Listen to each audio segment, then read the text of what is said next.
প্রসেসরের যে গিগাহার্জ আছে, এই গিগাহার্জ মানে কি এবং এই গিগাহার্জ বেশি হলে কি ভালো? তো গিগাহার্জ মানে হচ্ছে প্রসেসর 1 সেকেন্ডে কতগুলো কাজ করতে পারে, এগুলোকে বলা হয় অপারেশনস। সেগুলো যোগ বিয়োগ গুণ ভাগ ইত্যাদি হয়ে থাকে। তো এই ছোট ছোট কাজের মধ্য দিয়ে মূলত আমরা স্মার্টফোনের সকল কাজ সম্পন্ন করে থাকি।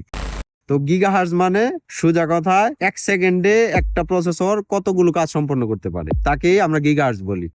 উদাহরণস্বরূপ আমার যে ফোন আছে S21 FE, এটার যে প্রাইম কোর আছে সেটা কিন্তু 3.1 গিগাহার্জ। তার মানে হচ্ছে 3 বিলিয়ন কাজ সে সম্পন্ন করতে পারে 1 সেকেন্ডে। তার মানে জাস্ট একটা কোর।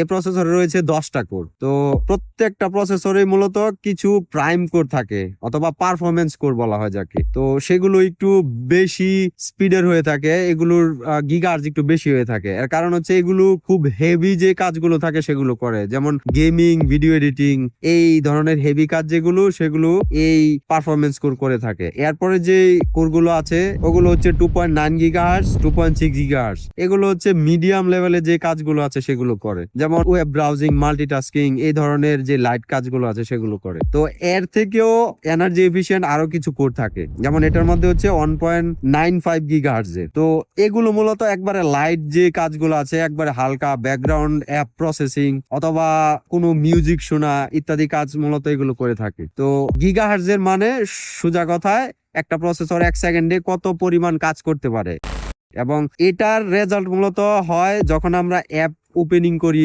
অথবা ভিডিও এডিট করি অথবা গেম খেলি। তো একটা প্রসেসর গিগাহার্জ যত বেশি থাকে তত বেশি স্পিডে আমরা কোনো কাজ করতে পারি। গেম খেললে আমরা বেশি হাই FPS এ খেলতে পারি, ভিডিও এডিট করলে খুব দ্রুত আমরা একটা এফেক্ট অ্যাপ্লাই করে এক্সপোর্ট করতে পারি। তো গিগাহার্জ যত বেশি তত মূলত আমাদের প্রসেসরের এফিসিয়েন্সি বেশি এবং যে কাজ করার যে সক্ষমতা সেটা বেশি।